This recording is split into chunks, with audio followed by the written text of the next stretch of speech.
공군 부사관 사망 사건 관련 전익수 공군 법무실장이 자신의 사건을 공수처로 이첩해달라고 요청했다고 합니다.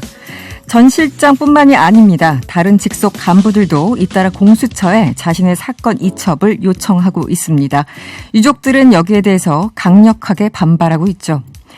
해당 사건의 핵심은 공군본부 법무실이고 그 법무실장이 자신이 수사 대상이 되자 즉각 공수처로 자신의 사건을 끌고 가려는 모양새입니다. 임태훈 군 인권센터 소장은 이런 얘기를 했네요. 군 검찰을 지휘하는 최고 책임자가 국방부 수장에게 항명하는 듯한 모습을 보이는 것은 부적절함을 넘어서 장군으로서 지켜야 할 최소한의 품성도 갖추지 못한 파렴치한 행동이다. 이렇게 지적했습니다. 제가 더 이상 덧붙일 이야기가 없네요. 안녕하세요. 명랑시사 이승원입니다. 오늘의 뉴스를 더 깊고 더 재밌게 전해드리는 뉴스 원정대 시작합니다. 헬마우스 임경빈 작가 그리고 오창석 시사평론가와 함께합니다. 어서 오세요. 안녕하세요. 네, 여러분의 의견도 기다리고 있습니다. 지금 TBS 유튜브 채널에서 보이는 라디오로 함께하실 수 있습니다. 보이는 라디오로 지금 바로 들어와 주시고요. 무료로 이용할 수 있는 TBS 앱이나 짧은 문자 50원, 긴 문자 100원이 드는 샵 0951번으로 의견 많이 보내주세요. 네, 오늘 뉴스 원정대 본격적인 내용으로 들어가 보겠습니다. 대선 경선 연기론 끊임없이 나오고 있는데 이 지금 당내 갈등의 핵으로 부상하고 있어요. 지금 60명이 훌쩍 넘는 사람들, 의원들이 지금 의총을 요구하고 있죠. 네, 맞습니다. 일단은 굳이 따지자면 이낙연계와 정세균계 또는 또 다른 의원들 합쳐서 66명이 경선 일정 연기를 위해서 의원총회 소집 요구서를 제출했습니다. 네네. 사실은 이제 이 이야기가 좀 거슬러 올라온 몇 달 전에 이제 전재수 의원 자신 SNS에 공식적으로 이야기를 하면서 그렇죠. 네. 코로나 등으로 인해서 이제 연기를 해야 된다 했다가 제가 그 댓글을 그때도 말씀드렸지만 다 읽어봤는데 거의 다 95%가 이제 비난이었습니다. 그렇기 때문에 네. 명분도 맞지 않았고 경선 일정을 뒤로 연긴한다 해서 흥행이 된다는 보장도 없고 그렇기 때문에 지나가는 줄 알았어요. 근데 그런데 불구하고 이제 막상 실제로 이제 후보자 등록 시한이 다가오니까 다시 한 번 더 이제 집단적인 행동을 취한 것이라고 볼 수 있는데 물론 의원들이 의원총회를 소집할 수 있는 요구서는 제출할 수 있습니다만 네네. 이 부분을 바라보는 과연 민주당 지지자들과 또는 다음 대통령 선거를 아직 앞두고 어떤 후보를 지지해야 될지 모르고 있는 중도 표심들은 이 상황을 뭐라고 생각을 할 것인가. 네네. 너무 뻔하지 않습니까? 이제 사실 정치적 행위는 두 가지 중에 하나라도 챙겨야 되는데 하나는 명분이고요. 네, 그렇죠. 하나는 실리인데 네. 과연 명분과 실리 양쪽에서 뭘 챙기려고 하는 건지 잘 모르겠는 지금 이제 행동들이에요. 네. 저는 이걸 이제 바라볼 때 일종의 인디언 기우제 같은 거 아니냐. 인디언 기우제. 그러니까 무슨 어떤 목적이나 맥락이 있어서 연기를 하자고 하는 게 아니고 일단 지금 불리하니까 최대한 시간을 좀 미뤄두자라는 것처럼 유권자들한테 비춰 보일 가능성이 크다는 거죠. 네. 지금 그동안에 지금 민주당이 처해왔던 어떤 위기의 본질을 되짚어 보면 결국에는 지난 4월 재보궐선거 때도 원래 민주당이 갖고 있었던 당원을 뒤집어가면서까지 서울시장, 부산시장 후보를 냈다가 거기서 참패를 했었고요. 네. 지금까지 좀 위기에 처해왔던 맥락들도 다 부동산 문제라든지 성비위와 관련된 문제라든지 이런 것들을 그동안 민주당이 자기네가 세웠던 원칙과는 다르게 자기들은 그때그때 기준을 바꿔가면서 적용한다는 이런 혐의를 지금 유권자들이 보면서 그래서 이제 심판을 받아왔던 건데 이번에 또 원칙을 바꾸는 문제를 이렇게 장고를 거듭하면서 심지어 이제 연판장까지 돌려가면서 하고 있는 걸 보면 과연 민주당에 대해서 유권자들이 어떤 생각을 갖게 될지 좀 걱정이 되는 대목입니다. 결국은 이제 시간 끌기인데 지금 여권에서 윤석열 총장, 물론 야권도 이제 등장하면서 반윤연대 이런 얘기가 나오면서 윤석열 전 총장이 정치권으로 들어오는 정치 선언 자체를 안 하고 있으니 너무 시간 끌기 한다, 간보기 한다. 이렇게 비난하고 있지 않습니까? 민주당도 사실은 국민들이 보기에 마찬가지예요. 시간 끌기를 하려고 하는 거잖아요. 지금. 이 부분에 대해서 시간 끄는 것 이외에 다른 본질은 없습니다. 그렇기 때문에 사실은 똑같은 상황으로 비춰질 수밖에 없다는 점, 이 부분을 분명히 간과하면 안 되고 결과적으로 어떤 비난을 받더라도 송영길 대표가 이 부분에 대해서는 결정을 지어야 됩니다. 그리고 송영길 대표가 지명했었던 청년 최고위원 이동학 최고위원도 여러 인터뷰를 다니는데 그 여러 인터뷰에서 동일하게 이야기하고 있는 것이 자신이 지명되고 나서 여러 청년들한테 이야기를 듣고 있는데 자문을 구하고 있는데 단 하나 경선 일정에 대해서만큼은 그 누구도 연기해야 된다라는 얘기한 사람이 없었다. 그러니까 연기하면 안 된다라는 얘기인 것이죠. 네. 그렇기 때문에 이 부분은 결국 청년 최고위원한테 민원을 넣는다는 것은 청년층입니다. 그렇다면 청년층은 연기하면 안 된다라고 다 바라보고 있는 와중에 네. 청년 바람을 일으켜야 된다라고 얘기하는 송영길 대표가 이걸 연기한다? 이건 사실 또 이율배반적인 거거든요. 그러니까 이게 대안이 있으면은 어떤 뭐 방안을 낼 수는 있어요. 근데 지금 얘기가 나오는 걸 보면 뭐 흥행을 위해서 슈퍼스타 K 방식의 경선을 도입하자 이런 얘기나 하고 네. 있는데 네.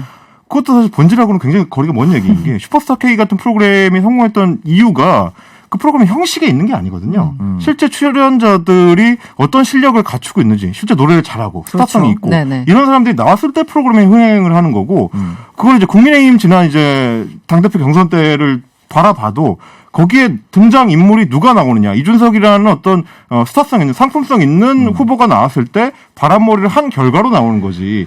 어차피 지금 코로나 시국이라는 똑같은 상황에서 양 당이 큰 행사를 치르는데 결국에는 미루는 것밖에 대안이 없다면은 굳이 그거를 국민의힘에 대한 어떤 대척점에서 민주당이 세울 수 있는 대안일지 이 고민이 조금 필요한 대목인 것 같아요.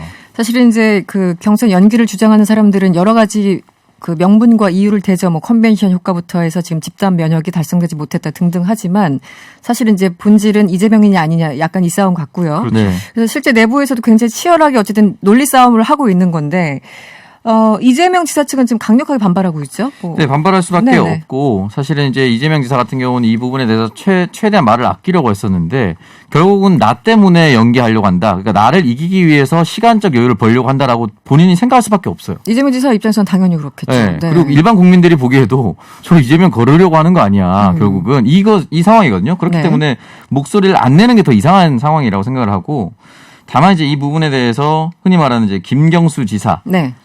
친노 적장자라고 불릴 수도 있는 부분이고 실제로 노무현 대통령의 마지막 비서관이었습니다. 네. 그렇기 때문에 이 김경수 지사와 만났는데 만남의 성사 자체가 사실은 가장 유력한 대선 후보와 만나는 것이기 때문에 김경수 지사도 이 만남이 어떠한 사인을 줄지 알고 있을 겁니다. 그렇죠. 네. 그럼에도 불구하고 만나서 정책 협약식을 나누고 이야기를 하고 또 다음날 라디오 인터뷰에 나와서 이재명 지사도 지금 문재인 대통령과 함께 이 정권을 이끌어가고 있고 뒷받침하려고 하고 부동산이나 이런 부족한 점은 다른 것으로 이제 보완하려고 노력하고 있기 때문에 친문이고 같이 괴를 수밖에 없다. 이렇게 얘기를 남겼거든요. 네. 근데 이 부분이 어떤 신호와 사인이 될 수 있을지는 모르겠지만 흔히 말하는 대통령과 함께 하려는 사람, 네. 그중에 가장 대표적인 사람도 경선 연기에 대해서는 반대하고 있다는 점.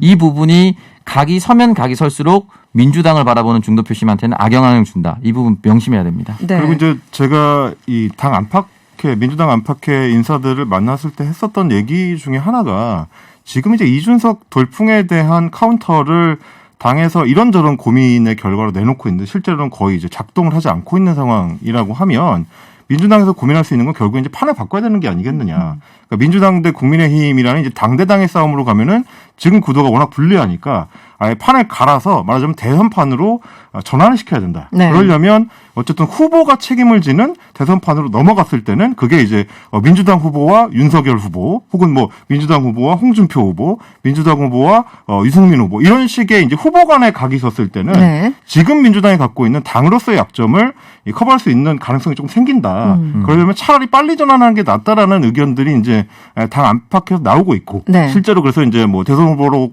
출마 선언한 박영진 후보라든지 뭐 추미애 전 장관 같은 분들도 경선을 차라리 빨리 치르는 게 낫다라는 얘기가 나오는 것도 아마 그런 배경인 것 같습니다. 네. 지금 오늘은 지금 의원총회를 열자라고 이제 요구 제출한 것은 경선 연기론 관련된 거고 지금 오늘 뜨거운 논쟁이 하나 있죠. 과연 이제 종부세 관련해서 종부세를 비롯해서 이제 부동산 세제를 어떻게 할 것인가. 지금 조금 전에 네, 기사가 들어왔는데 표결 오늘 이제 찬반 의견 종부세를 어떻게 할 것인가 여러 가지 세제에 대해서 찬반 의견은 팽팽했잖아요. 그래서 오후 5시쯤부터 지금 1시간 넘게 지금 6시 21분을 지나고 있는데 소속 의원들 대상으로 종부세, 양도세 완화안과 관련해서 온라인 투표를 진행하고 있다고 합니다. 이것도 굉장히 팽팽해요. 뭐 PT까지 해가면서 논쟁하고 있다고 했었는데. 예, 네. 그 새는 좌우의 날개로 난다. 네, 네. 라는 말이 있듯이 저는 보수가 건강해야 진보도 긴장을 하고 그렇기 때문에 보수에 대해서도 쓴소리를 마다하지 않아야 된다고 진보에게도 쓴소리를 마다하지 않아야 되는데 이 상황에 대해서는 정말 대단한 거 논의하고 있다라는 생각이 좀 듭니다. 좀 조롱조롱 말씀드린 거 맞고요. 네네. 왜냐하면 참 대단하다. 참 대단하다. 이런 얘기죠. 왜냐하면 네. 지금 부동산 문제가 터져서 일반 서민이 집 한 채 구하기 어려워졌다. 이건 매매와 전세 다 포함하는 얘기입니다. 집 한 채 구하기 참 어려워진 상황에 가격까지 올랐는데 이 사람 세금까지 떨어주는 걸 제일 먼저 얘기해야 되는 것인가. 저는 분명히 나는 그냥 실거주하고 있었고 평생 앞으로도 여기서 살고 있길 바라면서 근데 갑자기 가격 올라서 세금을 더 많이 내야 된다. 네. 라면 억울할 수 있습니다. 네. 분명히. 왜냐하면 네. 이걸 팔아야지만 시세 차익을 얻을 수가 있거든요. 그럼 살고 있는 사람은 크게 해당되지 않을 수도 있어요. 물론 네. 이제 대출 금액이 좀 달라질 수는 있겠지만. 네. 그런데 이것이 급선무이냐는 따져봐야 되는 겁니다. 그렇죠. 네. 아직까지 이것이 급선무라고 저는 생각이 들지 않거든요. 그리고 다른 국민들 나는 집 한 채가 없어서 가격이 오르고 말고 이런 걸 아예 생각 못하는 사람들한테 이게 어떻게 보일 것인가를 따져봐야 되는데 지금 이 부분을 제일 먼저 얘기하고 제일 먼저 통과시키고 서로 표결하고 이런 것들이 과연 국민들한테 어떻게 보일 것인가 이걸 왜 생각을 못하는지 잘 모르겠습니다. 그 또 하나 이제 제가 봤을 때는 지금 이 부동산 정책과 관련된 민주당의 요 최근 행보들을 요약하면 지지부진이거든요. 지지부진. 네, 네. 지지부진인데 이게 지금 민주당 지도부와 당이 어떤 처한 이 환경과 행태를 요약하는 말인 것 같습니다. 던졌다가 결국 그 얘기가 뒤에서는 또 서로 이제 갈등을 해결을 못 해가지고 네. 어디로 갈지 결정을 못하는 채로 1주, 2주, 3주가 흘러가면서 결국엔 지지부진한 이 논쟁만 남는 상태. 지난번에 이제 뭐 부동산 문제로 국민권익위에서 결정이 나온 의원들에 대해서도 탈당 조치를 했는데 네. 그 뒤로 탈당 조치에 반발한 나머지 6명의 의원들에 대해서 어떻게 됐는지도 지금 결론이 안 나고 있는 그렇죠. 지지부진한 네. 상태. 네. 지금 부동산 세제 개편과 관련해서도 송영길 지도부가 출범하자마자부터 시작됐던 논쟁이 아직도 해결되지 않고 한 달 넘게 지지부진한 상태.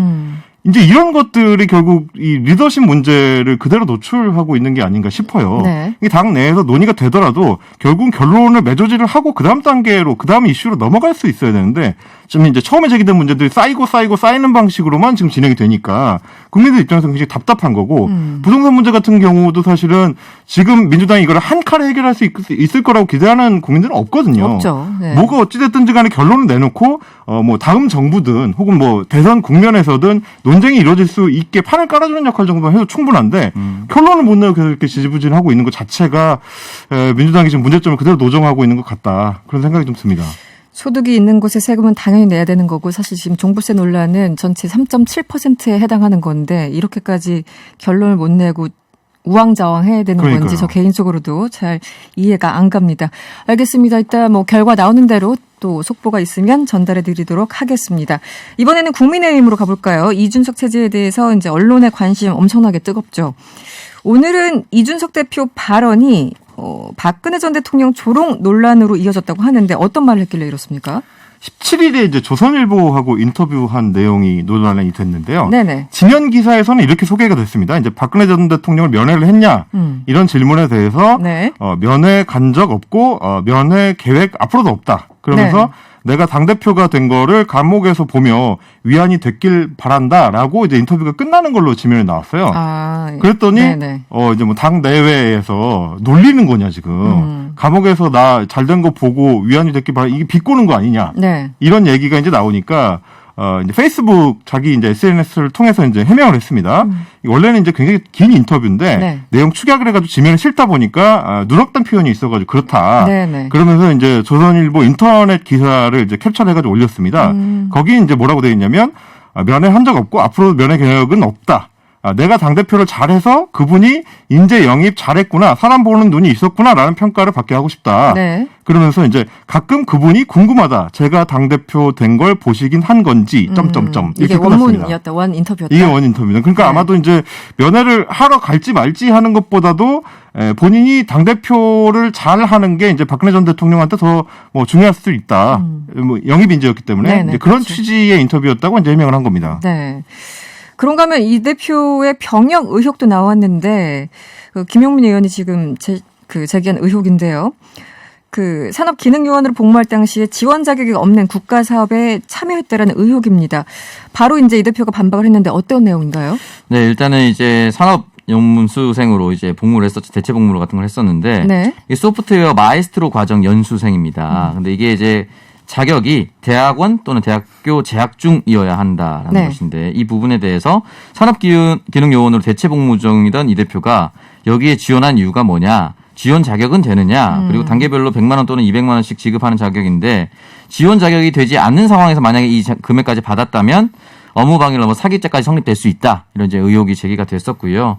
근데 이준석 대표는 여기에 대해서 10년 전에 당시 한나라당 강용석 의원이 고발해서 네. 검찰에서도 다시 들여받고 그리고 아무 문제가 없었던 사안이니까 왜 똑같은 걸 다시 재반복하느냐라고 얘기를 하면서 이 마이스트로 교육장소가 이 산업기능요원을 복무했었던 회사에서 한 1km 정도 거리, 그리 가까이 멀지 있었고. 않았던 네. 거리였다라고 얘기하고 사장님한테 당시 핫해지던 안드로이드 관련 기술을 배우고 오겠다라고 승낙을 받았고 병무청과 그리고 정보통신산업진흥원에서도 졸업생으로 명기해서 합격해서 연수를 받았고 휴가 외출 처리를 정확히 했다라고 해명을 했습니다. 네. 그런데 이게 네. 사실은 이준석 대표 특유의 화법이랑 좀 연결이 되는 그 해명들인 건데 네. 체리피킹식의 이제 해명이에요. 그러니까 자기가 봤을 때 해명하기가 편한 건 아주 적극적으로 해명을 하고 네.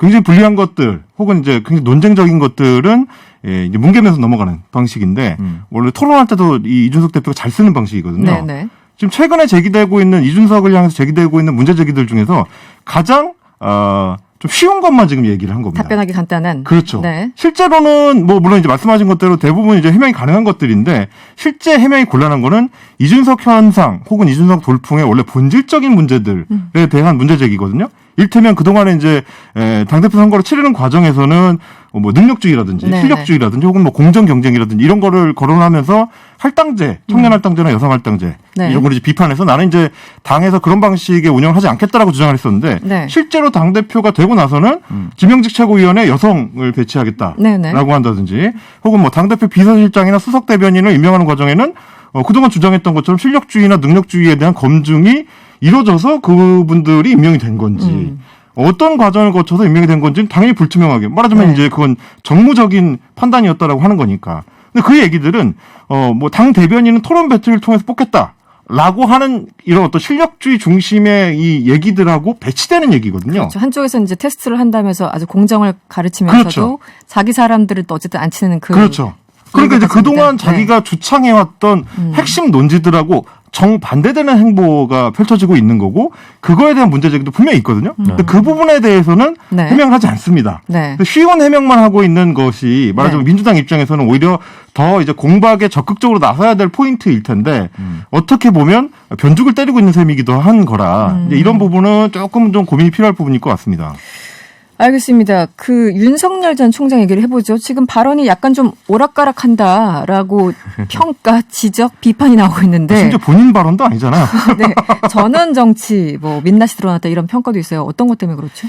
이게 일단은 이제 이동훈 대변인 그냥 공식적으로 가장 먼저 첫 번째로 선임한 공식 공보 라인이라고 보면 되겠죠. 네. 이동훈 대변인이 이제 라디오 방송에서 이제 입당이 가시화되고 있다라는 측면에서 얘기를 하면서 27일이란 단어를 내뱉었습니다. 네, 그랬죠. 근데 27일이 일요일이라서 네. 실무진과 논의를 끝하면 그 언저리쯤 될 것이다. 그리고 공식적으로 정치 선언을 할 것이다라고 얘기를 했다가 네. 다시 윤석열 전 총장과 연락을 하고 바꿨죠. 이 부분에 있어서 민심 투어 이후에 판단할 문제다라고 얘기를 했고 물령망동 정중여산 태산처럼 신중하게 행동할 것이다. 네.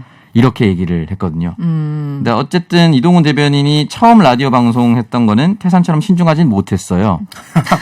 왜냐면 이제 오후에 바로 바꿨으니까. 네, 네, 네. 태산이 아침, 낮을, 반나절만 이렇게 바뀌어지지 않거든요. 네, 살짝 민망했다. 네. 저는 이게 만약에 이동훈 대변인도 중간에 어떤 사람을 거쳐서 윤 전 총장이랑 소통을 하고 있으면 오다가 배달 사고 날 수 있겠지라고 네. 생각하는데 그게 아니라 지금 이 두 사람 그냥 직접 소통할 수 있는 상황이거든요. 네.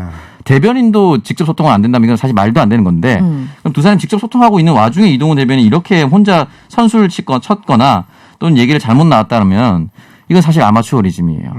또는 그렇죠. 블루투스 정치의 한계예요. 네. 네. 대변인을 임명했을 적에는 확실하게 메시지가 정돈되길 원해서 대변을 임명한 건데 그렇죠. 지금 그 메시지가 제대로 정리가 안 되는 그런 상황이 됐어요. 그러니까 이제 우왕좌왕이라고 비판을 하지만 그 우왕좌왕이 윤석열이 우왕좌왕하는 건지 대변인이 우왕좌왕하는 건지도 지금 알 수가 없는 상황이라. 소통이 네. 두 분 간에 잘 안 되는 건지. 네. 좀 헷갈리는 그러니까요. 상황. 그러니까 이게 이제 결국에는 유권자들 입장에서는 우리 데리고 뭐 하나 이런 생각을 할 수밖에 없는 상황이 좀 안타깝습니다. 네.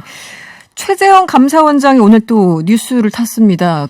굉장히 스포트라이트를 받았는데 어떤 얘기를 했습니까? 네, 일단 법사위 출석했고요. 네. 최강욱 열린민주당 의원이 이제 대선 출마하신다는 얘기가 나온다. 근데 적절하냐라고 해서 최재형 감사원장이 여기에 대해서 우리 직원들도 좀 당황스럽고 소문과 억측이 있어서 네. 난처한 경우가 있는데 조만간 제가 생각을 정리해서 이야기를 하겠다라고 했어요. 생각을 정리해서 조만간 밝히겠다. 이게 무슨 뜻인가요?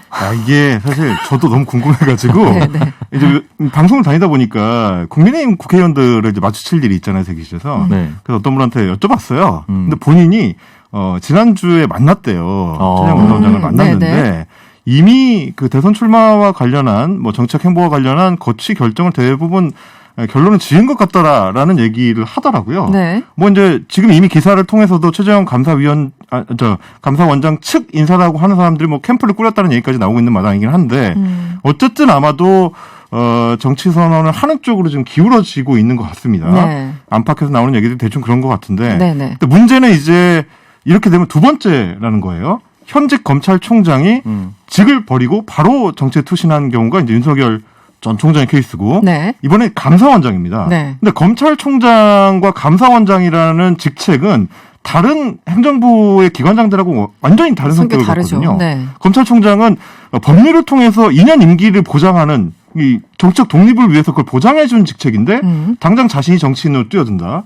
감사원장은 독립적인 헌법기관입니다. 이게 뭐 대통령 직속이긴 하지만 대통령이 지휘를 할 수 없는 헌법상의 독립기관으로 감사 권한을 보장해주고 있는 건데 네. 그 수장들이 바로 정치에 뛰어든다면은 이전에 해왔었던 자신이 지휘해왔던 수사나 혹은 감사 작업들이 혹시 자신의 어떤 정치적 목적을 위해서 미리 동원된 것들이 아닌가라는 의심을 당연히 국민들 입장에서는 할 수밖에 없는 거고 그 어떤 원칙이 무너지게 되면 이후에 나올 사람들이 또 같은 행태를 보이지 않는다는 보장이 없거든요. 네. 안 좋은 전례를 만드는 상황이 되겠죠. 그렇죠. 네, 네. 이게 지금 연속적으로 벌어진다는 것 자체가 우리 지금 정치권 입장에서는 굉장히 좀 깊이 고민을 해봐야 되는 이 사람들을 말하자면 자기들 후보로 당겨오기 위해서 주력하고 있는 것들이 정당 정치의 본령 혹은 뭐 민주 정치의 본령에 맞는 건지를 좀 반성을 해봐야 되는데 그 반성들이 지금 보수 정당 내에서 얼마나 되고 있는지 이게 좀 걱정입니다. 알겠습니다. 말씀하신 동안 속보가 들어왔네요. 민주당 의총을 오늘 열어서 아까 투표에 돌입했다고 말씀드렸는데 종부세부가 대상을 상위 2%로 확정했다고 합니다. 변경안을 확정했고요. 1주택자 양도세 비과세 기준도 12억으로 상향 결정했다고 합니다. 이게 아마 그런 맥락이었던 것 같아요. 민주당에서 계속 이제 얘기가 나왔던 거는 네. 공시지가가 이제 꾸준히 상승이 되었었기 때문에 세금 적용을 받는 종부세 대상이 되는 분들의 이제 숫자 자체가 좀 늘어났다. 기존 같으면은 이제 그게 고위의 고소득자, 고주택자들, 뭐 예를 들어 한 고가 1%에 주택자들, 해당하는 네. 그 수준이었던 게 예전에. 너무 넓어지니까 이제 급격하게 넓어진 거에 대한 이제 보완제 차원에서 이런 고민을 했던 것 같아요. 어쨌든 굉장히 경론이 오갔고 결국은 이렇게 결론이 난 것 같습니다. 네, 오늘 원정대는 여기서 마무리를 할게요. 오창석 시사평론가 헬마우스 임경빈 작가와 함께했습니다. 오늘 고맙습니다. 감사합니다. 데이터로 보는 세상 이야기 명랑한 트렌드 시간입니다. 빅데이터 전문가시죠. 한국인사이트 연구소 김덕진 부소장과 함께합니다. 어서 오세요. 네, 안녕하세요. 반갑습니다. 김덕진입니다. 네, 오늘은 어떤 얘기를 준비하셨습니까? 네, 오늘은 이 10대들에게 이른바 인싸 앱이라고 할 수 있는 틱톡 얘기를 좀 해보려고 해요. 틱톡, 핫하다는 그 틱톡. 네. 네. 최근에 뭐 여권 대권 주자분들도 젊은 층들하고 소통하겠다고 틱톡을 들어오시더라고요. 맞아요. 그래서 뭐, 네. 뭐 정세균 전 국무총리도 이제 뭐 틱톡에 영상 올려서 뭐 여러 가지 이야기들도 있고, 네. 또 뭐 박용진 의원도 이제 틱톡에서 롤린춤 추시기도 하고, 네.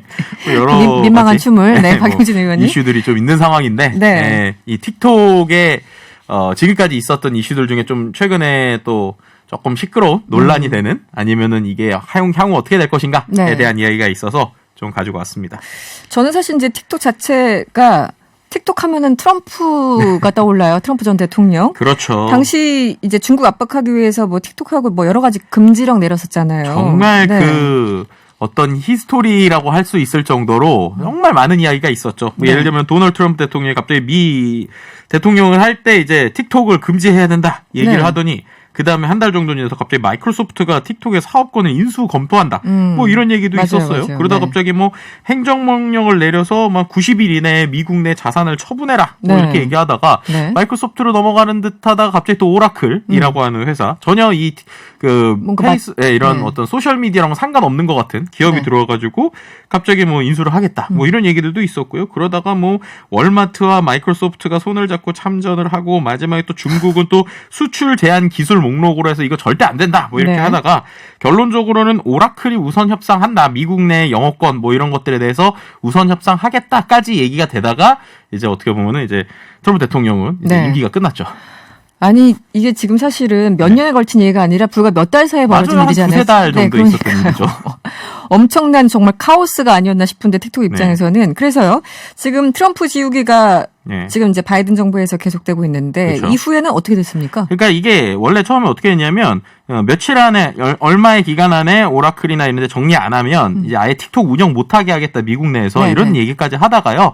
결국엔 좀 지지부진하다가 끝났어요. 네. 네, 그렇게 됐고 이제 뭐 틱톡 금지시키겠다는 것도 제대로 이루어지지 않았고 그 상태에서 이제 바이든 정부로 넘어왔는데 오히려 이 상황에서 틱톡은 지금 되게 잘 나갑니다. 아, 더. 네. 지난해 매출이 39조 원에 달했고요. 그래요? 1년 새 2배 이상 매출이 뛰었어요. 와. 그래서 이제 전년 대비 111% 급증을 네. 했고 매출 총익 역시도 93% 정도 뛰었습니다. 또 틱톡 포함한 이 바이트댄스 플랫폼의 월간 활성 이용자 수가 네. 지난해 말 기준으로 19억 명이에요.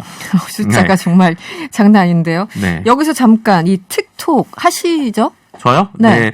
저의 또 다른 제2의 자아가 또 지금 다른 틱톡에서 자아가. 한 네. 3,000명 이상의 사람을 모으고 있습니다. 부캐가 한 4개 정도 되시는 것 같은데 그 틱톡이 이렇게 인기 있는 이유가 뭘까요? 일단은 어떻게 보면은 MZ 세대들한테 상당히 직관적으로 다가갈 수 있다는 게 특징이에요. 그러니까 우리가 보통 기존의 소셜 미디어라고 하면 네. 들어왔을 때 접근해서 뭐 여러 가지 단계들 있잖아요. 예를 들면 뭐 친구도 맺어야 되고 내가 글을 쓰거나 리액션도 해야 되고. 근데 이거는 앱 딱 들어가면 동영상 나오거든요. 네네. 그리고 그 동영상을 내가 어떤 걸 좋아하는지에 따라서 계속 추천으로 보여주고 끝도 없이 계속 보게 되니까 네. 예를 들면 좀 이런 느낌인 것 같아요. 우리가 광고 있잖아요. 네네. TV 아무 생각 없이 광고 틀면 광고 보다가 시간 후루룩 갈 때 있죠. 그렇죠, 그렇죠. 근데 또 광고가 재밌는 내가 좋아하는 것만 모아서 나온다. 네. 라고 하면 좀 끌릴 거 아니에요. 아, 그러니까 그 속도감도 있고. 네, 어떻게 네네. 보면 틱톡이 처음엔 그런 이유라고 보시면 될 것 같습니다. 그러다가 이제 내가 좋아하는 영상이나 내가 좋아하는 크리에이터들 생기면 네. 그 사람들하고 소통하고 뭐 이런 것들이 계속 늘어나는 그 그런 재미로. 플랫폼. 네, 라고 보시면 될 것 같습니다. 그러네요. 매력이 엄청나게 있으니까 이렇게 19억 명이 월간 활성 이용자 수 그렇죠. 19억 명이 있겠죠. 지난 10일 최근이죠. 이 트럼프 행정 명령을 지금 바이든 대통령이 철회했다는 뉴스도 있던데 그래서 이제 네. 정리가 확 된 겁니까 이제는? 그러니까 이게 이제 아까 말씀드렸던 것처럼 원래 틱톡뿐만 아니라 위챗에 대해서도 맞아요. 네네. 사용 금지 행정 명령을 내렸었단 말이에요. 네. 트럼프 때 이제 그런데 이걸 바이든 대통령이 철회를 한 겁니다. 그래서 이제 어떻게 보면은 신규 다운로드 및 업데이트 금지하겠다, 뭐 위챗 사용 전면 금지하겠다 이거 좀 푼 거고요. 네. 이렇게 되니까 이제 틱톡, 위챗 등 8개 중국계 앱이 좀 구제될 수 있는 거 아니냐? 뭐 이런 이제 기대감을 좀 가지고 있는 상황이다라고 볼 수 있을 것 같고요. 네. 뭐 예를 들면은 이제 이런 것들에 대해서 얘기가 나올 때 이제 트럼프 전 대통령의 행정명령을 막기 위해서 소송을 냈었던 마이클 비엔 위챗 사용자 동맹 측 수석 변호사가 있어요. 네. 근데 이 변호사가 이번에 나온 행정명령 취소를 보고 트럼프 전 대통령의 잘못된 행정명령 때문에 네네. 하마터면 미국에서 수백만 명이 사용하는 통신 플랫폼이 폐쇄될 뻔했다. 이렇게 얘기를 하면서 환영을 했고 네. 그다음에 이제 어떻게 보면 틱톡에서의 광고를 원래 이게 몇몇 대기업들이 좀 중단을 하고 있었거든요. 미국 내 기업들이. 근데 이렇게 되니까 이제 좀 광고를 다시 뭐 재기하거나 이런 모습들도 있고 또 이제 가장 중요한 게 원래 틱톡의 모 기업인 바이트댄스가 계속 이제 뭐 예를 들면 뉴욕 증시나 홍콩 증시에 상장하겠다는 얘기를 계속 하고 있었거든요. 네네네. 근데 이러다가 이게 다 홀드가 됐잖아요. 네네. 그러니까 이런 상황에서 그럼 지금 매출도 올라갔고 뭐 이런 타이밍에 뉴욕 증시 상장할 수 있는 거 아니야? 라고 하는 기대감들을 좀 어떻게 보면 바이트댄스는 할 수 있는 상황이라고 볼 수 있을 것 같습니다. 네. 그 트럼프 대통령이 속했던 그 공화당, 네. 이제 지금 야당이죠. 그죠. 그런데 이제 공화당에서는 굉장히 좀 삐딱하게 보는 그런 네, 뭔가 그렇습니다. 우려가 있는 것 같아요. 네, 뭐 예를 들면 바이든 대통령의 틱톡과 위챗 금지령 철회에 대해서 중대한 실수다. 뭐 이렇게 얘기를 하고 있고요. 중대한 실수. 네, 왜냐하면은 뭐 중국의 미국인 개인정보에 대한 접근, 뭐 중국 기업의 영향력 확대와 관련돼서 바이든 행정부가 너무 안이하다라고 이제 안이함이 놀랍다라고 네. 이제 덧붙였고요. 뭐 틱톡과 위챗은 당연히 뭐 즉각적인 언급은 지금 안 하고 있는 상황입니다. 그렇죠.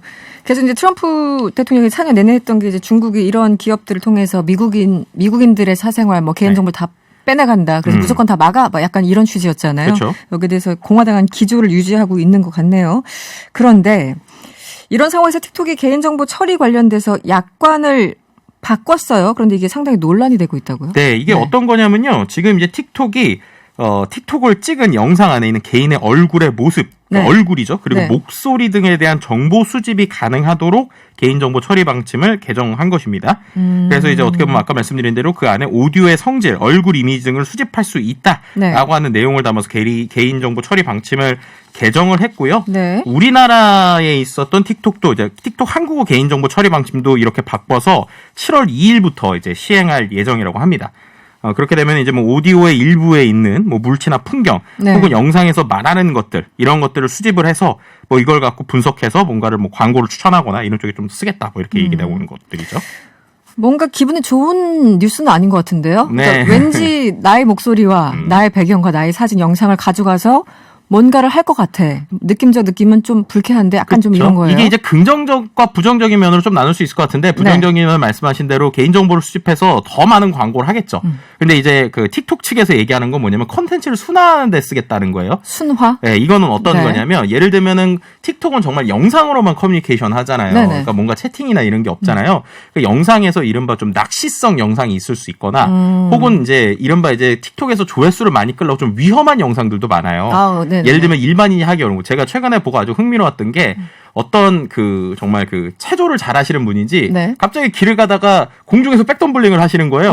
위험하게. 네, 그런데 탁 떨어지니까 아무렇지도 않게 있는 거죠. 그러니까 네. 그런 것들을 계속 올리는 영상인데 아. 그럼 그걸 보면 따라하고 싶네 이런 생각이 들 수도 있잖아요. 왠지 어린 친구들이라면. 멋진 걸 나도 영상으로 올리고 싶으니까. 그렇죠. 근데 네. 그 밑에 자동으로 이런 게 붙더라고요. 이거는 일반인이 할 수 있는 게 아니고 전문가의 수준에 있는 사람이니까 위험하니까 따라하지 마세요라는 게 네. 어느 수준부터 이제 붙기 시작을 하더라고요. 근데 이런 게 뭐냐면은 이제 영상에 있는 것들을 해석하거나 영상에 있는 걸 분석해서 위험한 것들을 필터링 하겠다라고는 네. 하지만 네. 어쨌든 이만큼 분석이 되면 그 분석된 걸로 우리한테 여러 가지 광고나 뭐 네. 매칭을 하지 않을까 이런 얘기들이 좀 있을 수 있을 것 같고요. 실제로 이거 비슷하게 지난 1월에 미국 내에서 틱톡 사용자들 일리노이 주에 있는 미국 사용자들이 네. 집단 소송을 한 적이 있어요. 오. 그러니까 얘네들이 우리의 생체인식 개인정보를 너무 쓴다. 그리고 실제로 1년 동안에 법정 공방을 해서 한 1,000억 원 이상의 이제 금액을 이제 지급하기로 합의한 적도 있습니다. 아, 지급이 됐어요? 네, 그러니까 오. 지급하기로 정확히 합의는 했고요. 아직까지 뭐 지급이 됐는지는 어. 아직은 없지만 이제 그렇게 판결이 난 것이죠. 소송까지 갔으면은 이게 이 일리노이 주라 그러셨습니까? 네네네네. 여기뿐만 아니라 다른 데서도 언제든지 일어날 수 있는 소송이잖아요. 그렇죠. 그러니까 이런 이번에도 보면은 이제 근데 이게 이제 주마다 좀 법이 다르다고 그래요. 텍사스, 네네. 뉴욕 같은 경우는 생체 인식 개인정보 보호법이라는 게 있는데 아직 그런 것들이 없는 주들도 있거든요. 그러니까 아. 이게 이제 주마다 다를 수 있는데 이 개인정보가 이번에 생체와 관련된 게 수집되는 게 이슈가 있을 수 있다. 뭐 이런 얘기들이 좀 나오고 있는 상황입니다. 개인정보 수집 관련해서 이제 긍부정에 대해서 얘기를 해주셨는데 어쨌든 여기 이제 논란이 있고 뭐 집단 소송도 하고 있는 그런 상황.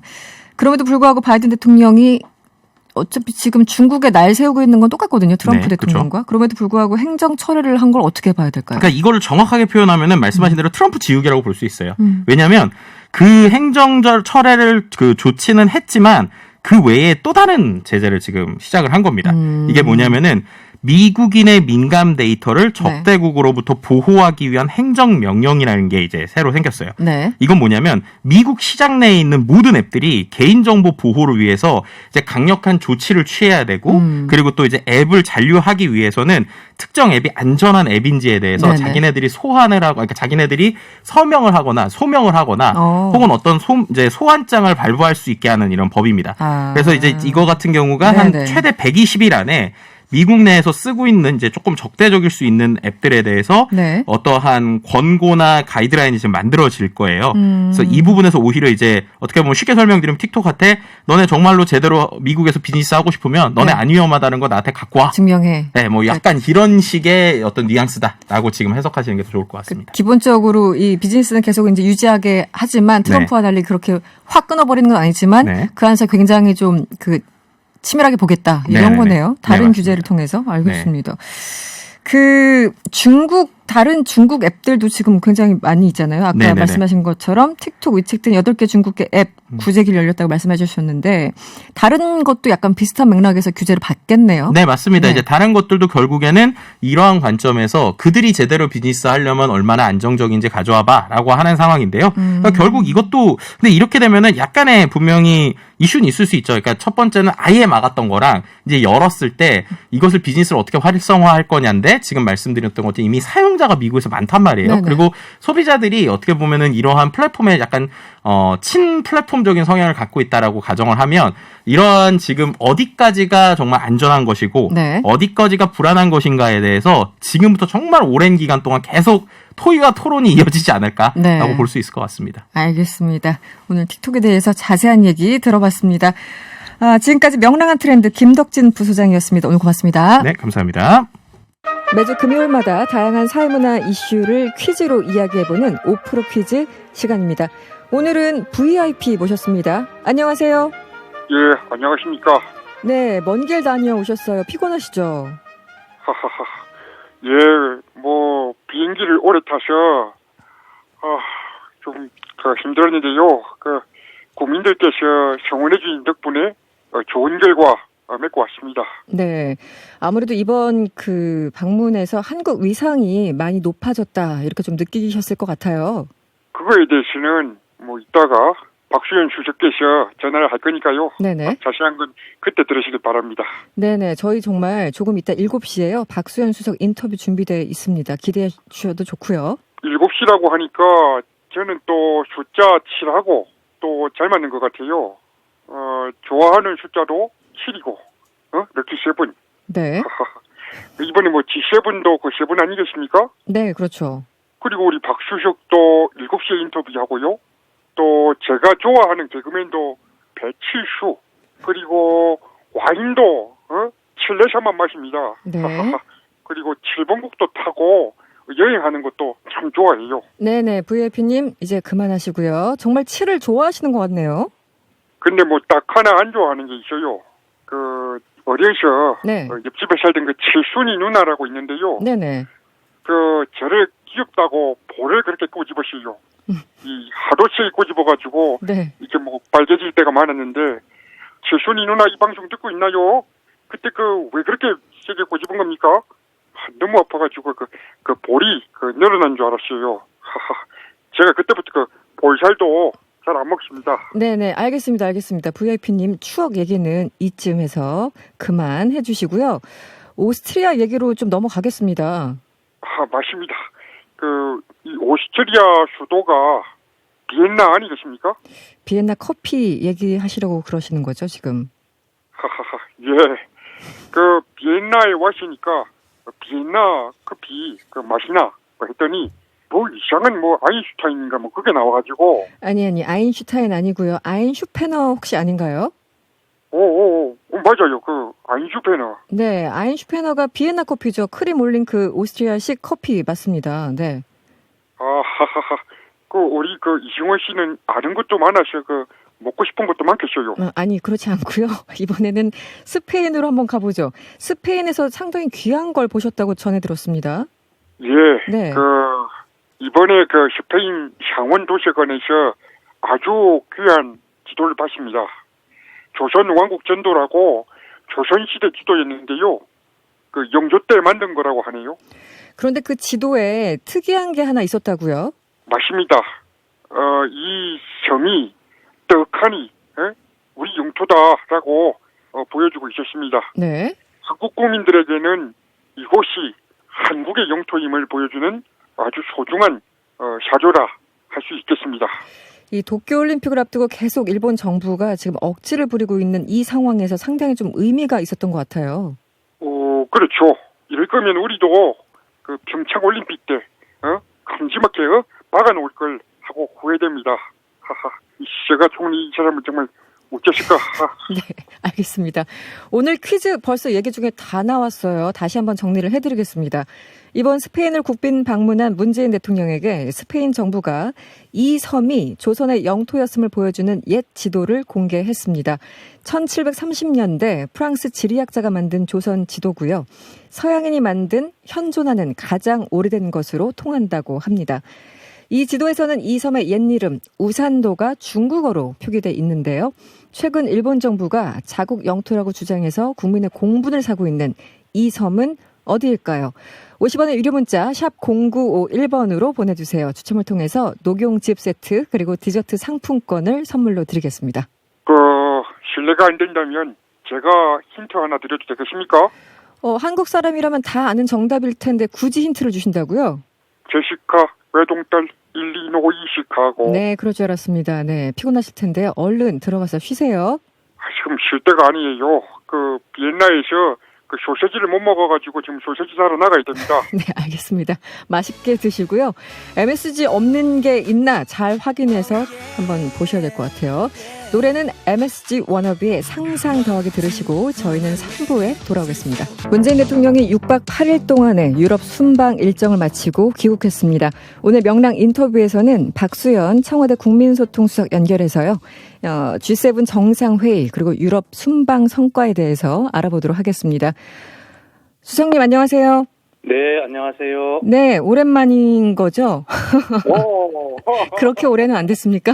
아유, 이렇게 인터뷰를 하니까 웃겨서 못 하겠는데. 네, 좀 어색한데. 맞아요. 네. 수석님 저희 영수회담 코너를 빛내주셨는데. 네. 갑자기 청와대를 가시는 바람에 이제 청취자분들께 인사를 못 드렸어요. 네. 네. 취임 이후에 어떻게 지내셨습니까? 예, 우리 이승원의 명랑시사 애청자 여러분께 제대로 인사도 못 드리고 그렇게 네. 갑자기 떠나서 청와대로 와서 송구스럽게 생각합니다. 오자마자 그냥 여러 가지 할 일이 많아서 이번에 대통령님 유럽 순방 수행도 못하고 이렇게 여러 가지 일을 하고 있습니다. 네, 알겠습니다. 본격적으로 얘기를 좀 나눠볼 텐데요. 이번에 G7 정상회의 그리고 유럽 순방 여러 가지 의미가 있었던 것 같은데요. 짧게 좀 평가를 해주시면 어떨까요? 예, 대한민국이 지금까지 어떤 선진국 중심의 국제 질서로부터 정책 결정되어지는 여러 가지 룰에 따라서 혜택을 받거나 그런 국제 질서를 소비하는 국가였다면 지난 한미 정상회담부터는 명실상부하게 새로운 국제 질서의 창조에 생산에 함께 어깨를 나란히 참여하는 그러한 위상의 국가가 되었다는 것을 명실상부하게 확인한 그런 의미가 있다 이런 생각이 들고요. 네. 그다음에 이제 이 백신 문제인데 이 문제가 올해만 백신을 우리가 맞고 끝나는 것이 아니라 내년에도 이 백신을 많이 확보해야 되기 때문에 그렇죠. 네. 이 백신 확보를 위한 강화하는 것, 안정성을 강화하는 것은 매우 중요한 문제여서 네. 아스트라제네카 CEO를 만났다거나 새로운 루트를 개척하기 위해서 큐어백사의 회장과 화상 면담을 했다거나 이런 것은 굉장히 중요한 우리 백신 공급 안정성을 강화하는 의미 그리고 백신 허브 국가가 되겠다고 한미 정상회담에서 그렇게 선언을 했지 않습니까? 네. 그런데 그런 허브 국가가 되기 위한 새 루트 네트워크를 미국뿐만이 아니라 유럽으로 다변화한 그런 측면이 있어서 명실상부한 백신 외교라고 칭해도 네. 큰 의미가 있겠다. 저는 그런 생각이 듭니다. 네, 국제적 위상을 재확인하고 백신 외교에 성과가 있었다. 그런데 수석님 우리나라는 사실 이제 G7 회원국은 아니잖아요. 네, 네. 일종의 이제 서방국들의 모임이었는데 우리나라가 2년 연속 초청을 받았는데요. 어떤 의미가 있다고 봐야 될까요? 이번에는 G7 정상에 더해서 4개국이 초청을 받았거든요. 네네. 그런데 그중에 우리나라를 제외한 나머지 3개국은 의장국이자 초청국인 개최국인 영국과 관련이 있는 호주, 인도, 남아공. 이 나라는 아시다시피 영국의 연방국가였지 않습니까? 네네. 그렇기 때문에 이 세 나라를 빼면 사실은 실질적인 초청국은 우리나라밖에 없는 이런 의미가 있어요. 네. 그래서 앵커께서 말씀하신 대로 2년 연속 초대를 받았고 실질적 초청국은 우리나라밖에 없다라고 이렇게 주장을 한다면 정말 우리나라 위상이 확연히 이렇게 높아진 것이고 네. 이 G7 선진국들이 한국과의 협력 또 파트너십을 구축하는 그런 의미에서 한국의 참여에 공감대를 분명히 이루고 있다. 네. 그래서 제가 어떻게 보면 사실 이 G7 선진국들이 한국을 이제 G8으로 인정하고 있는 것 아니냐 이렇게 제가 말씀을 드렸던 것입니다. 네. 그 조금 전에 말씀하신 것처럼 유럽의 백신 제조사죠. 아스트라제네카 그리고 큐어백 대표와 이제 면담 접촉을 하셨는데 이 글로벌 백신 외교를 펼쳤다. 어떤 구체적인 성과가 이번에 있었습니까?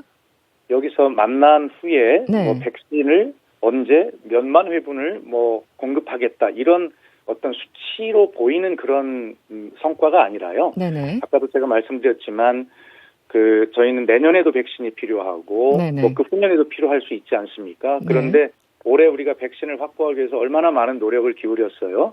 그런데 이렇게 우리나라 첫 백신 확보한 회사가 아스트라제네카 아닙니까? 네. 그리고 지금 우리 주력 백신처럼 되어 있는데 지난 그 미국 한미 정상회담을 통해서 화이자나 모더나 등과의 어떤 관계를 강화한 측면이 있다면 이번에는 바로 유럽에 있는 제약회사인 아스트라제네카 또 새로운 루틴 큐어백 이렇게 하면서 앞으로 우리가 백신을 공급할 수 있는 받을 수 있는 네. 그러한 공급망을 아주 연대를 강화한 토대를 구축한 이런 의미가 있다. 네. 이런 생각이 들고 그리고 허브 국가가 되기 위해서 필요한 그 루트를 다변화했다라고 아까 말씀을 드렸고요. 그렇게 네. 되다 보면 우리나라 국민이 맞을 수 있는 백신을 앞으로 우리나라에서 생산하게 되는 것이니까요. 우리가 좀 유리한 위치에서 우리 국민을 위한 백신을 확보하는데도 훨씬 우선권을 갖게 되는 그러한 아주 폭넓은 토대를 구축했다. 이렇게 보면 되겠습니다. 네. 그런가 하면 오스트리아 대통령과 회담 직후 기자회견에서 문 대통령이 이런 얘기를 했었죠. 북한이 동의한다면 백신 공급 협력을 적극적으로 추진하겠다. 어떤 구체적인 계획이 있는 발언인가요? 네.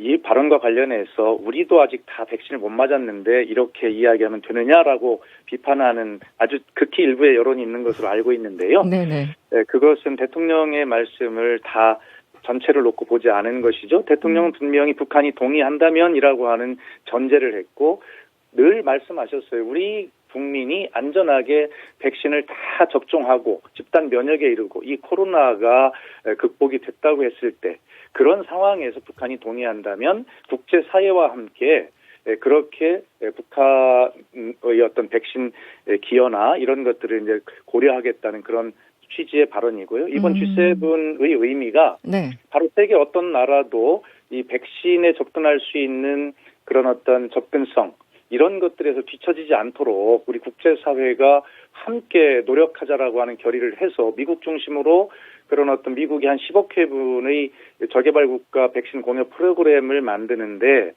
미국이 한 5억 회분하고 나머지 국가들에 대한 기여를 요청했지 않습니까? 네네. 우리 대한민국도 올해 1억 불, 내년에 1억 불 내지는 현물 뭐 이렇게 해서 우리가 우리 책임을 다하고 있는 것인데 이런 어떤 국제의 정신, 질서 이런 것들에 다 북한도 포함이 된다라고 하는 그런 원론적 말씀이십니다. 네, 알겠습니다.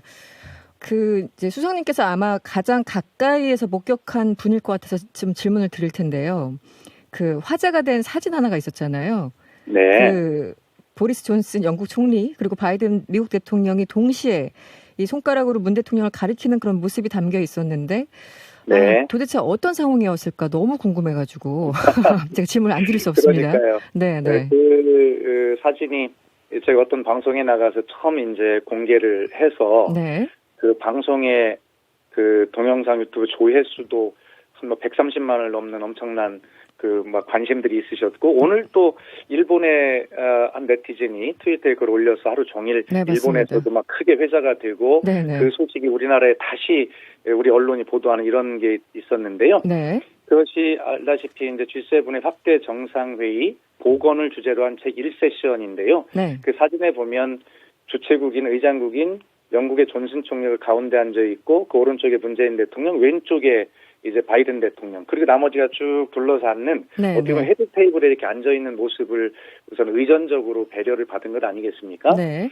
당연히 우리가 방역의 모범국이라고 세계가 그렇게 인정을 하기 때문에 보건 세션에서 그러한 것들을 평가받은 것이라고 보고요. 네. 그 자리에서 재밌던 것이 미국의 바이든 대통령이 네. 우리 대통령을 향해서 한미 정상회담의 성과도 정말 성공적이었지만 문 대통령이 G7에 오셨으니 이 G7도 잘 될 겁니다. 이렇게 덕담을 하시자 네. 영국의 존슨 총리께서 예, 정말 한국은 방역에서 세계 1등입니다. 네네. 정말 이렇게 또 칭찬을 하셨고요. 네. 그러자 옆에 서 있던 구테스 그 유엔 사무총장이 한국은 정말 대단하다. 이렇게 말씀을 받으셨고 네네. 뒤이어서 프랑스의 마크롱 대통령이 네네. 정말 여기 우리 모두 다 의견에 다 동의하는군요. 네. 이렇게 또 말씀을 받아주신 것이어서 아. 아마 문재인 대통령 개인이 어떤 찬사나 칭송을 받았다기보다는 네네. 우리 한국 국민의 헌신과 희생으로 이루어진 이 방역의 성공, 네.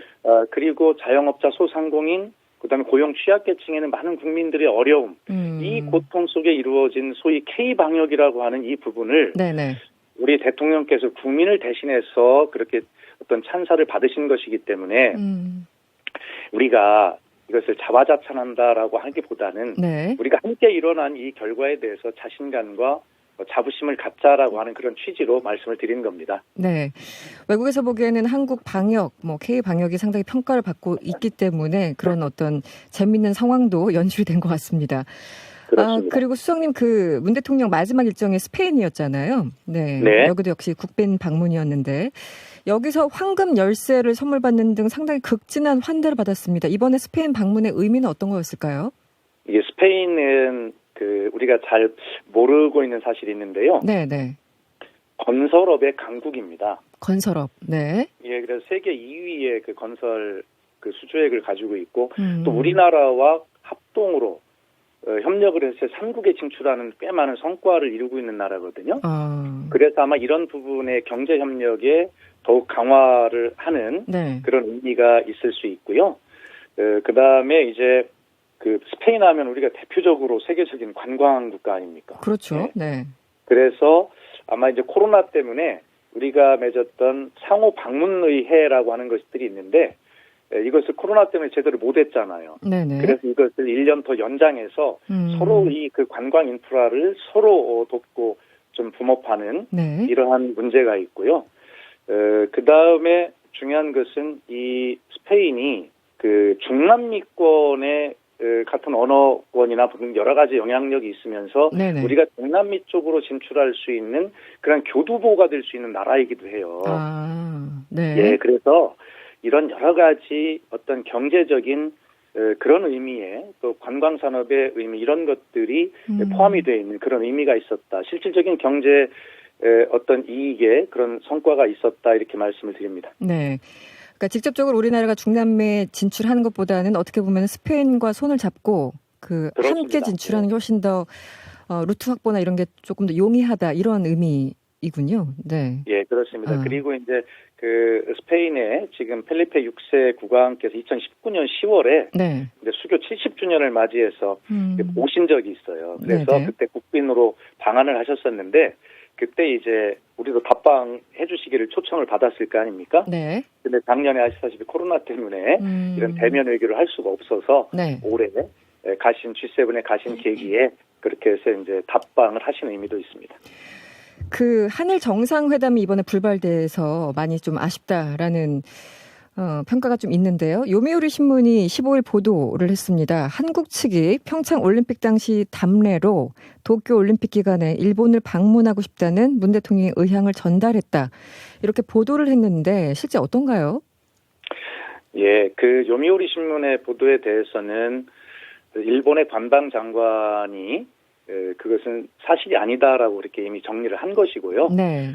그리고 어떤 나라든지 간에 서로 간의 외교 협상 과정에서 있었던 이야기를 공개하는 것은 바람직하지 않습니다. 네네. 국제 관례가 그렇지 않고요. 네. 저희는 언제든지 열린 자세로 도쿄올림픽이 성공하기를 소망한다는 입장을 밝혀왔고요. 네. 저희도 올림픽에 참가하기 위해서 열심히 준비를 잘 하고 있지 않습니까? 네. 한일 간의 어떤 여러 가지 현안 문제는 항상 발생해왔고 또 발생할 수 있습니다. 그러나 우리는 좀 더 품격 있는 외교적 방법으로 그런 문제들을 해결해 왔고 이번에도 그렇게 잘 되기를 바라고 일본이 더 품격 있는 열린 자세로 외교적 방법으로 여러 가지 여건을 잘 만들어 나갈 수 있기를 네. 기대합니다. 알겠습니다. 오늘 질문하고 싶은 게 굉장히 많은데 시간이 다 돼서 여기서 마무리해야 되겠습니다. 오늘 말씀 고맙습니다. 네, 감사합니다. 네, 지금까지 청와대 박수연 국민소통 수석이었습니다. 노래의 사건과 법률 정보까지 담았습니다. 노래는 사건을 싣고 금요일을 책임져 주시는 우리 신유진 변호사 나와 있습니다. 어서 오세요. 안녕하세요. 네. 오늘도 굉장히 좀 인상적인 그런 뉴스 같은데 네. 먼저 이야기 나눌 노래 먼저 듣고 가겠습니다. 네가 왜 거기서 나와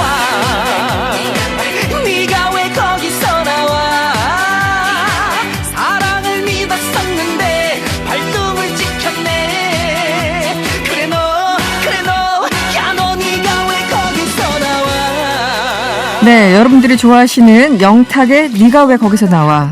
심상치 않네요, 지금. 네. 이 가사만 보더라도. 네, 오늘 사건 바로 만나보죠. 오늘 사건은 회사 로비에서 머리채 잡은 사진 일파만파. 어떤 일이 벌어졌습니까? 네, 참 노래가 너무 절묘하다. 그러니까요. 정말 이 절묘한 노래에 담긴 사연은 뭐냐면 네네. 어제 17일에 각종 온라인 커뮤니티에 이 대기업 불륜 이런 제목으로 글과 사진이 올라왔는데요. 네, 그 어제였군요. 내용이 뭐냐면 네. 남편이 예박하자 아내가 회사 건물에 잠입해 있다가 함께 출근하는 남녀의 샴푸 냄새를 확인한 후에 네. 여성의 머리채를 잡았다 이런 글이었고요. 아, 그래요? 그 사진에는요. 네. 그 오가는 그 직원들 사이에서 그 회사 로비에서 두 여성이 서로의 머리채를 붙잡고 있고 한 남성은 이를 말리고 있는 이런 사진이 담겨져 있는 거예요. 이 해당 사진이 온라인에 이렇게 공유가 되면서 너무 흥미진진하니까 네. 당사자들의 얼굴은 물론이고 이제 가족 관계와 뭐 직무 등 개인 신상 정보가 막 퍼지고 있는 상황이에요. 이게 드라마에서 막 물 뿌리고 막 이런 장면들처럼. 네. 그런데 이게 드라마가 아니라 실제 상황인 거잖아요? 네. 그럼요. 사실 드라마보다 제가 봤을 때 현실이 네. 더 막장이 많다. 드라마는 저는 드라마는 출생의 비밀 빼고는 다 무미건조한 것 같아요. 아니 그렇게 무미건조해서는 되겠나. 네, 출생의 비밀. 어디서든 빠지지 않는 그 출생의 비밀 네. 그거 빼고는 현실이 더 현실이 드라마틱하다. 진짜 치열합니다. 네, 또 정말. 변호사 하시면서 네. 또 여러 가지 사건들 그럼요. 받다 보면 또 네. 뭐 이혼 등등 사연들 그럼요. 보면은 여러 가지 제가 사건들이 늘 있죠. 말씀을 드리지만 60세 넘으셔도 그렇게 불륜 관계에서는 엄청 뜨거우세요. 막 사랑이 샘솟습니다. 아, 어떤 그렇게 사람이? 보고 싶고 네. 그렇게 사랑하고 그렇게 영상통화를 막 1시간 넘게씩 하시고 아, 그래요? 아우 불륜 관계에서는 정말 아. 그 애정을 우리 그 젊은이들이 따라갈 수 없는 텐션이 있어요. 네, 그렇죠. 나이가 무슨 상관이 있겠습니까? 맞아요. 네, 어쨌든 그 서로 이제 같이 머리채를 잡은 거잖아요. 네. 지금 사진을 네. 보면은 그러면 두 사람이 서로 머리채를 잡았으니까 이거는 쌍방 폭행이 되는 건가요? 네, 법적으로는? 그렇습니다. 쌍방 폭행도 네. 서로 처벌 의사가 있으면은 서로 처벌됩니다. 서로 처벌. 네, 오, 똑같이 그래요? 처벌됩니다. 누가 먼저 잡았다고 해서 먼저 잡은 사람이 뭐 처벌되고 나중에 잡은 사람이 처벌 안 돼. 이건 아니에요.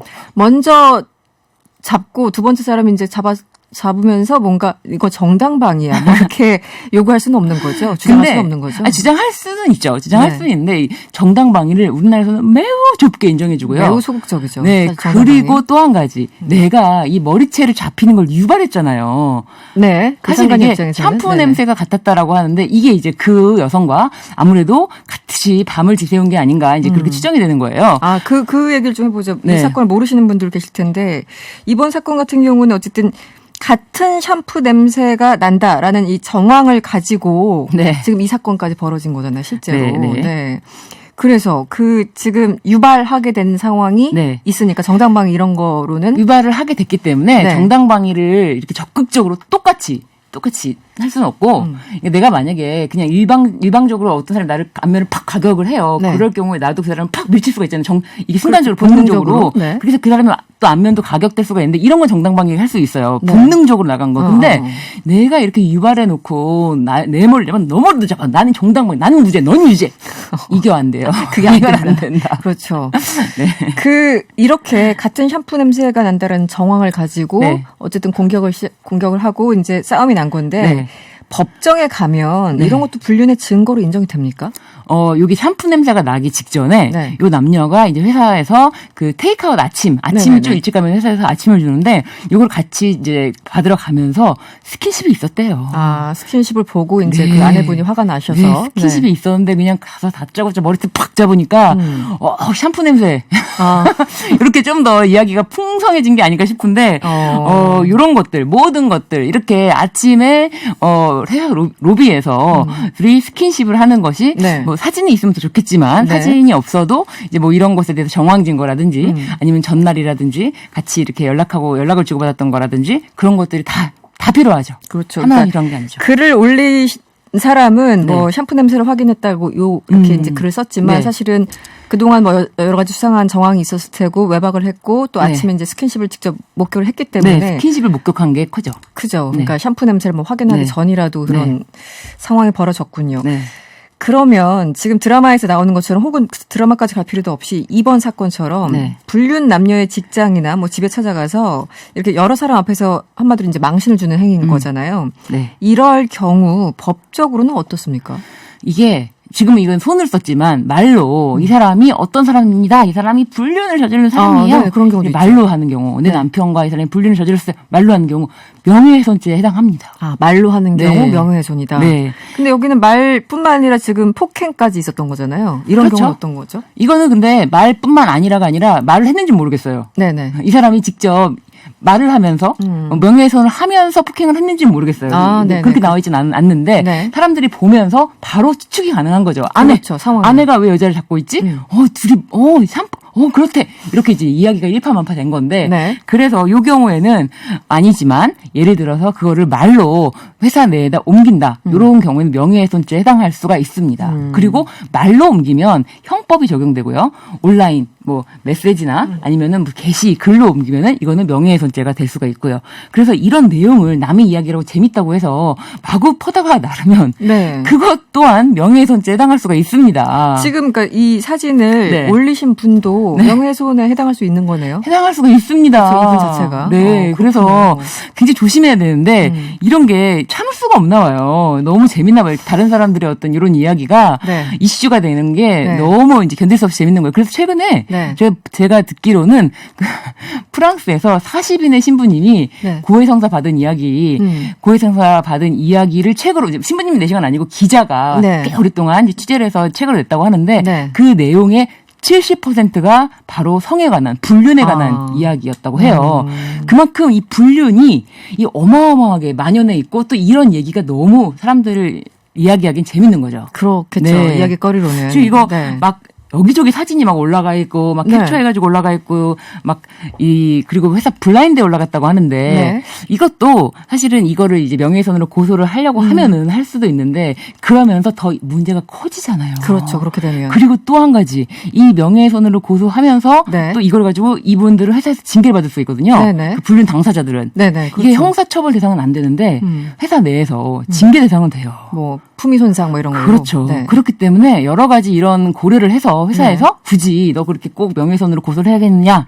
너가 먼저 이렇게 일을 벌리지 않았느냐? 뭐 이렇게 할 수도 있고. 그래서 일단 쉽지는 않지 않을까? 지금 이 사진 머리 잡은 사진을 올린 사람과 그걸 이제 퍼다 또 나른 사람들도 사실은 법적으로 보면 명예훼손죄로 될 수 있다. 네, 가능성이 충분히 있다. 그럼요. 그리고 네. 일단 지금 그 불륜 남녀의 경우에 이제 직장이나 찾아가가지고 말로 막 이 사람들이 뭐 상간녀다 상간남이다 얘기하는 거는 명예훼손이고 될 수 있고. 지금 그 말을 굳이 하지 않고 이런 지금 폭력적인 행위만 있다면 그것은 그냥 폭력 그 쌍방 폭행으로만 하는 쌍방. 거군요. 네, 그렇죠. 명예훼손은 이제 적용되지 네. 않는 거고 네. 말을 하진 않았으니까. 네. 그런데 누구나 추측이 가능한 그런 상황이 됐군요. 간통죄가 폐지됐잖아요. 네. 그래서 이제 뭐 처벌이 불가능하고 이럴 경우에는 만약 배우자와 불륜 상대에게 법적 책임을 묻고 싶다면 어떻게 해야 되는 거예요? 일단 내 남편도 책임을 져라. 그래서 정말 뭐 이렇게 여기가 큰 대기업이라고 하니까 네. 회사 내에 정말 징계 청구할 수도 있고요. 징계도 법적인 것입니다. 네. 그리고 그렇게 하는 건 안 되지. 이 여자한테만 법적인 책임을 묻고 싶다. 그럴 경우에는 본 남편이 아니라 그 여자한테만 네, 그럴 묻고 싶다. 경우에는 이제 민사 소송을 통해서 민사. 위자료 청구 소송을 할 수가 있는데 네. 액수가 뭐 그렇게 크진 않습니다. 3천만 원 정도 이렇게 뭐 2천만 원에 3천만 원 정도로 인정해주고 있는데 사실은 그 정치적인 충격, 내 아이들 미래 앞으로 이 가정의 파탄 생각하면 정말 택도 없는 돈이죠. 그렇죠. 네. 네. 근데 보통 그게 뭐 상한선 개념이 아니라 통상 한 2, 3천만 원에서 해결이 됩니까? 그 보통 민사하고 3천만 가면은? 원을 청구하고요. 보통은 네, 청구를 그렇게 하고 네. 법원에서도 이제 그 안쪽으로 인정을 하는데 정말 너무 무자비한 그 뭐 상간 간통행위가 있었다라고 하더라도 그 간통행위만으로 가지고는 조금 부족하고 그 외에 이제 굉장히 이제 또 이 아내에 대해서 아내가 이제 소송을 제기하는 거니까 네네. 아내에 대해서 뭔가 정신적인 피해를 입혔다라는 그런 것들이 뭐 추가적으로 명예훼손이라든지 오히려 상간녀가 아내를 이렇게 했다든지 그런 경우에는 더 커질 수가 있어요. 뭐 금액이 집안일에 소홀한다던가 아니면 막 집에 계속 안 정도 들어온다던가 명예훼손. 아내한테 네, 그러니까 집에 아예 그 배우자가 아예 이제 네. 소위 말하는 불륜이 네. 생기면서 그 이후부터 집에 그건 거의 다 안 포함돼서 들어온다던가 3천만 원 정도 같은 그걸 다 거예요. 포함해서 다 포함해서 네. 그 위자료 내용이 이혼해야죠. 되는 거. 네, 이혼하는 게 좋다. 이런 경우에는 네. 그 위자료를 지급한 후에 그래도 배우자와 헤어지지 않았다면 재소송도 가능합니까? 그 소송이라는 건요. 네. 내가 어떠한 발생한 사건에 대해서 청구를 하는 그 거거든요. 결과치에 대해서. 네, 그렇기 때문에 이제 그 소송을 통해서 3천만 원 위자료를 받았는데 네. 나중에 또 간통행위를 한다, 또 상간행위를 한다, 그럼 또 청구할 수가 또 있어요. 아직 청구할 내가 수 이혼을 있다. 안 했다면. 어. 이혼을 안 한 상태야지만 네. 소송할 수가 있고요. 이미 이 남자랑 그래서 그 일로 인해서 헤어졌어. 네. 이혼을 했어, 나도. 그럼 더 이상 위자료 청구할 수가 없는 거죠. 그렇죠. 이혼을 네. 했으면은. 네. 네. 알겠습니다. 아까 여러 가지 이제 상황에 대해서 설명을 해주셨는데 최근에 이런 사건이 있었다고 해요. 한 남성이 여자친구가 유부남과 주고받은 메시지를 캡처를 해서 여자친구의 그 지인들에게 보낸 일이 있었다고 하는데 네. 참 이것도 이 경우는요, 굉장히 여자친구. 이례적인 거예요. 이게 결혼을 앞둔 남자였어요. 예비 신랑, 예비 신부였다고요. 그래서 굉장히, 이 남자가 너무 충격을 받아가지고 자신의 여자친구가, 회사 내 직장에 있는, 남자와 자신 몰래 이렇게 심상치 않은 관계에 있다는 것을 알고 너무 충격을 받은 나머지 자기 혼자 감당할 수 없는 나머지 네. 이렇게 메시지를 보낸 거예요. 그걸 캡처를 해가지고 그래서 네. 이 경우에도 엄밀하게 법적으로 따지면 명예훼손에 해당할 수가 있는데 네. 이거는 진짜 아마 법원에서도 감경이 될 거예요. 남자친구가 충분히 그럴 만한 이유가 있었다. 네, 아. 충분히 고통스러움에 정말 이 사람의 명예를 훼손시킨다는 그런 것보다도 자신이 감당할 수 없는 상황에서 네. 그런 행동을 한 것으로 뭐 좀 감경이 되지 않을까 싶습니다. 뭐 기술적으로는 명예훼손을 갈 수 그런데 있지만 일단 고소를 재판- 할까 싶어요. 일단은 여자가 그걸 하겠죠. 그거를 고소한다는 것 자체가 자신이 또 그만큼 계속 이 일에 시달려야 되는 거거든요. 그렇죠. 네, 네. 그 고소라는 것도 쉽진 않아요. 알겠습니다. 오늘은 여기서 마무리할게요. 지금까지 신유진 변호사였습니다. 고맙습니다. 감사합니다. 네, 오늘 퀴즈 정답 알려드려야죠. 독도였습니다. 당첨자는 4691번님, 7950번님, 3459번님, 1642번님, 4267번님 총 5명입니다. 네, 선물 저희들이 보내드릴게요. 저희들 준비한 내용은 여기까지입니다. 명랑시사는 다음 주 월요일 저녁 6시 10분에 다시 찾아오겠습니다. 편안한 저녁 되시고요. 지금까지 이승원이었습니다.